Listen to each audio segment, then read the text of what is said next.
Hey y'all, it's Jenny. I wanted to share with you a very enlightening experience I had yesterday. Unusual but enlightening, with my sister. We went to the grocery store and it was the newer one, the smaller one.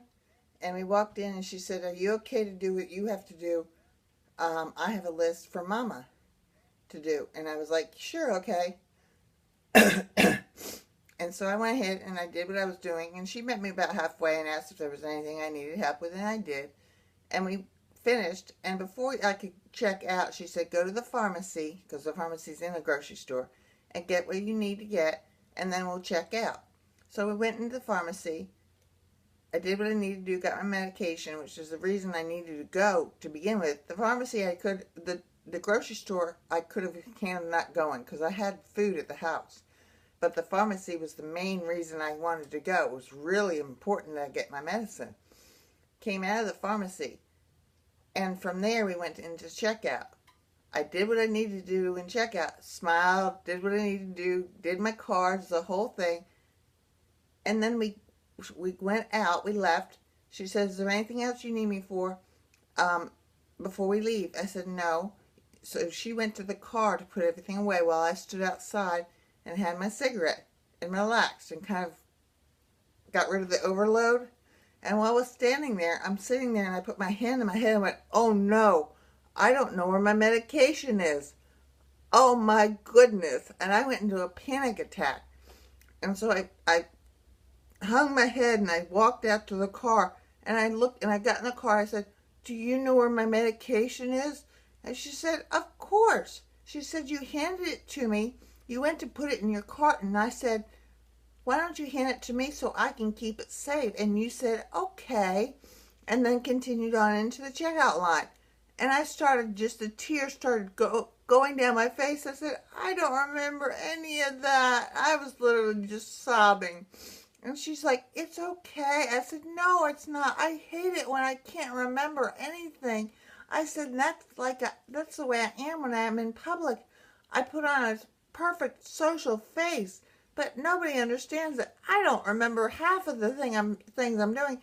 I wouldn't remember my butt if it wasn't attached, and I'm still sobbing. And she says, "Jennifer, it's okay.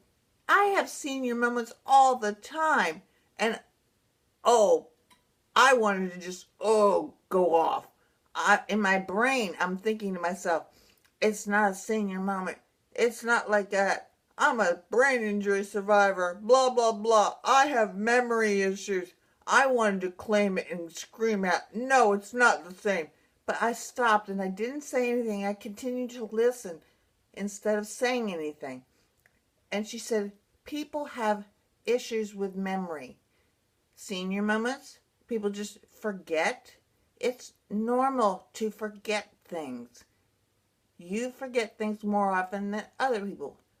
I'm not saying you don't, but people forget. It's part of life." She said, "Now, do you want to go out?" I said, "But people tell me I need to get out in public. I need to be part of society." I was still on the poor me pity pot because I'm still crying, but I was still willing to listen to what she said instead of taking the patent out on memory issues is just mine and only for brain injury survivors. Just us. We have the patent on it, and get into the argument of, "Oh no, you don't understand." I was willing to listen, and she said, "Now, as far as going out and being a part of like a big place or going out and being a part of society," she said, "No, you're not ready. You're not anywhere near ready. You may not be ready for years. It's just something you're not capable of handling right now." She said, "I understand that. I know that." She said, "But going into a grocery store and forgetting something, people do that all the time. That's why they have a lost and found." And I thought to myself, you're right. That's why they do have lost and founds in stores, because people forget things all the time. Hey, I fit in. And I started smiling and laughing. I was like, and I started laughing and smiling. It was wonderful. And then she said, And look at what you were able to do in the store. You did the whole thing fabulously. You had no meltdowns. You didn't cry. You didn't ask and call for me one time. You did everything on your own. You were successful in all of that. A couple of years ago, you wouldn't have been able to do any of that. You did that today fabulously, and this is only the second time you've actually been in this grocery store at all by yourself, and this is the first time you've been in it on your own, doing everything on your own. So who cares if you forgot one moment in time? And I thought to myself, and I was going to throw a pity party for myself. Tears were gone. Tissues were gone. I was like, yay!